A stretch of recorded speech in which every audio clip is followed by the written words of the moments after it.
столице региона состоится третий съезд юристов Якутии. Какие вопросы волнуют юридическую общественность республики, что будет обсуждаться на съезде?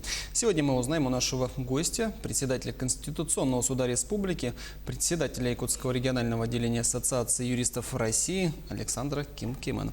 Александр Николаевич, здравствуйте. Рада приветствовать вас в нашей студии.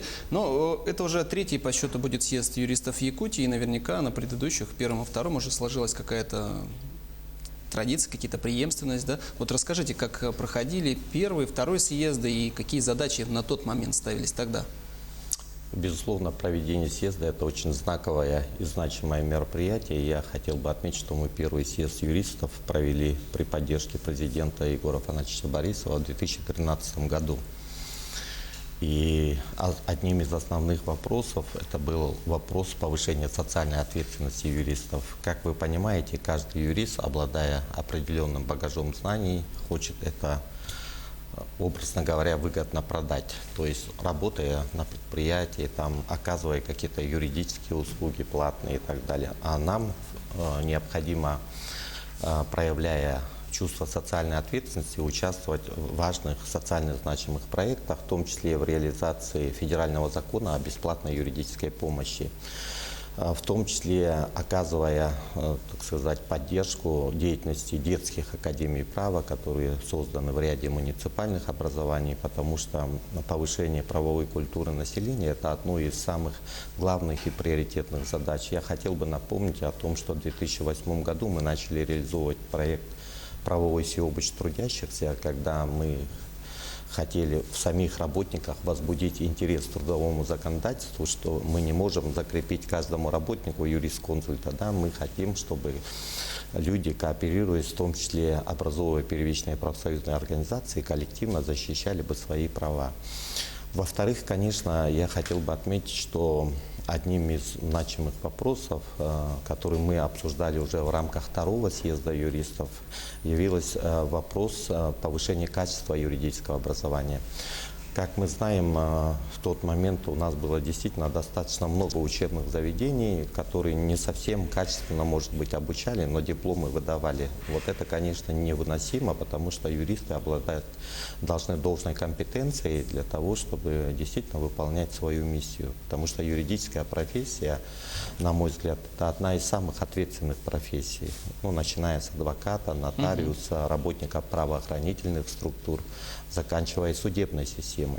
Но я хотел бы сказать о том, что вот по итогам первого, второго съезда мы издаем такого рода книги, где формируются и суммируются все материалы, в том числе выступления, доклады, фотографии, которые, конечно же, очень значимы.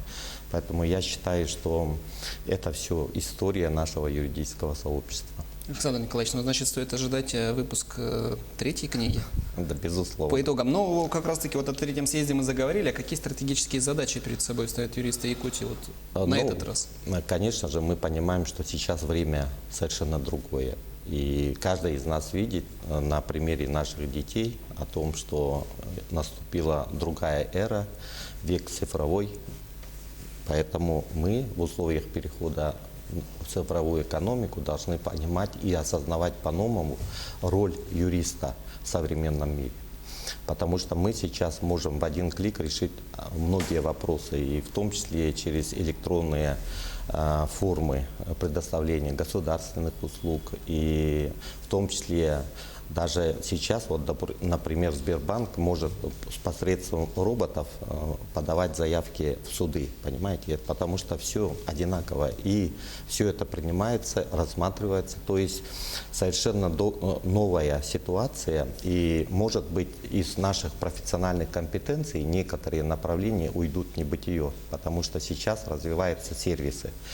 И в этом отношении, выступая на седьмом съезде юристов России, который прошел 3 декабря этого года, я говорил о том, что некоторые воспринимают Якутию как в царские времена далекая территория, как в царские времена говорили, тюрьма без решеток, так далее. Или говорили о том, что это только сырьевой придаток, или мы только добываем алмазы, золото, нефть, газ. Вот недавно провели трубу «Сила Сибири» в Китайскую Народную Республику. Но суть-то не в этом, потому что в условиях глобализации мы должны находить новые формы деятельности и занятости нашего населения. Вот почему мы гордимся сегодня, что ребята наши являются ведущими драйверами в IT-технологиях. Ну, возьмем компанию Майтона, которая разрабатывает компьютерные игры. И их игры сегодня уже на протяжении 5 лет топ-50 на американском рынке игр для iPad. Это о чем-то говорит. Или InDriver, который работает не только в городах России, он завоевывает континенты и страны, в том числе и Индия, Мексика, Бразилия, Соединенные Штаты Америки, включая главный город Нью-Йорк. И, конечно, это говорит о том, что у нас есть очень способная молодежь. Но, с другой стороны, без юридического сопровождения никакие вопросы не разрешаются. И я хотел бы это проиллюстрировать на примере решения ВАДА от 9 декабря. Да? И когда вся сборная России отстраняется от Олимпийских игр, это, конечно, такой прецедент нарушения международного права, нарушения человеческих прав, потому что ответственность, как говорил наш президент России Владимир Владимирович Путин, еще с римских времен должна быть персональной. Человек что-то нарушил, он отвечает лично, правильно? А рядом сидящий не отвечает за деяние того человека, который совершил правонарушение. Поэтому мы с этим за то, сложно не да, согласиться. потому что мы за то, чтобы отвечали те люди, которые применяли допинг, а те, которые чистые, честные, они должны действительно бороться и, защищая честь Родины, слышать гимн, видеть, как взмывается флаг. Поэтому я считаю. Во-вторых, конечно, мы самое главное внимание, как я уже говорил выше, будем уделять вопросам деятельности юристов в цифровом обществе.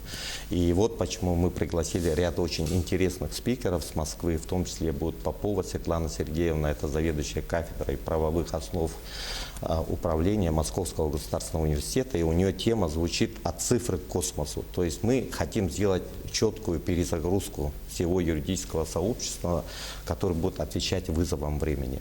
Конечно, мы будем большое внимание уделять молодежи, поэтому съезд это не только 2 дня, 19-20, в соответствии с распоряжением главы республики Арсения Сергеевича Николаева мы проводим, да?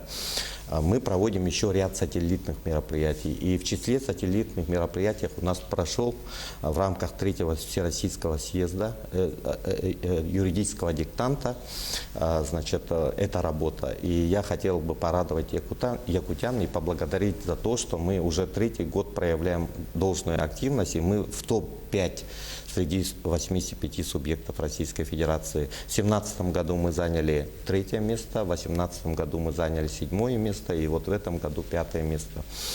И хотел бы отметить, что 2020 год глава республики Саха-Якутия Арсений Сергеевич Николаев в своем послании объявил годом патриотизма. И вот в этой связи мы выступим с инициативой о проведении народной эстафеты «Поклонимся поколению победителей». И мы считаем одним из наших героев Федорова Михаила Михайловича, который является основателем высшего юридического образования в нашей республике.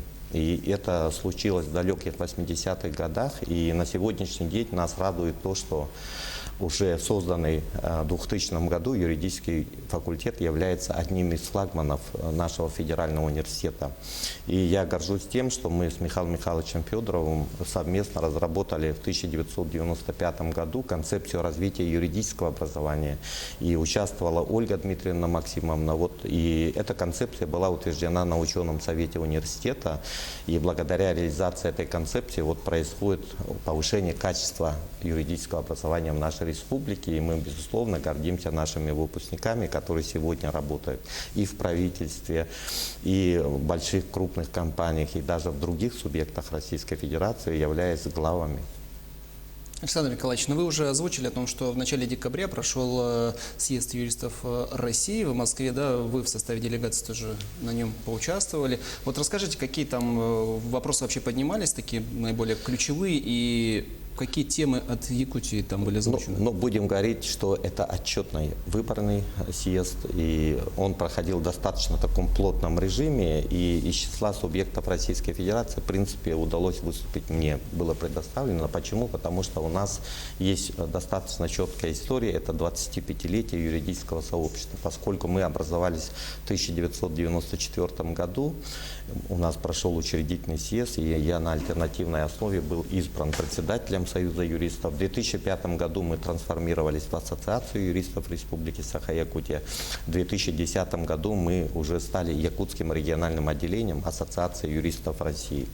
И, безусловно, каждый раз на съездах юристов выступаем, мы вносим разного рода инициативы, в том числе одной из ключевых инициатив у нас является то, что мы предлагаем, чтобы основы российского законодательства стали обязательным предметом изучения в общеобразовательных школах.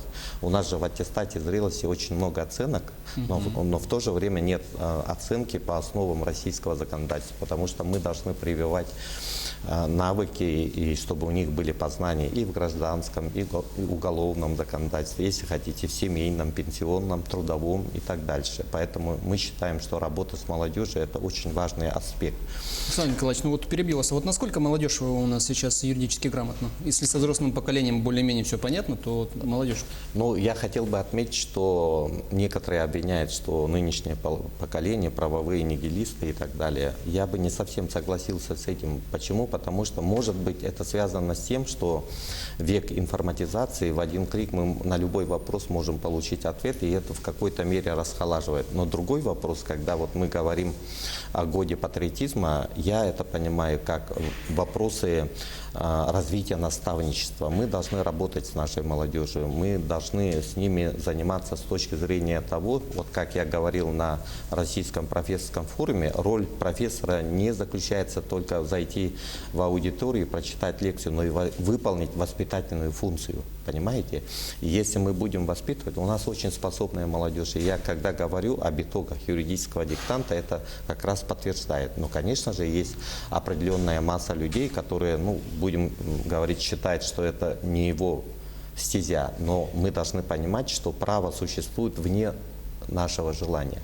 Право сопровождает нас с момента рождения и до самого последнего дня, вне зависимости от нашего желания. Вот почему я всегда говорю о том, что Конституция России и Конституция Республики должны для нашей молодежи быть настольной книгой. Почему? Потому что каждый раз человек читает эту Конституцию новыми глазами, с высоты прожитых лет, приобретенного опыта и знаний. Поэтому я считаю, у нас, в принципе, заложено все основы. Я вот упомянул проект правовой всеобщества трудящихся. После этого в 2009 году у нас была утверждена впервые в Российской Федерации концепция повышения правовой культуры населения.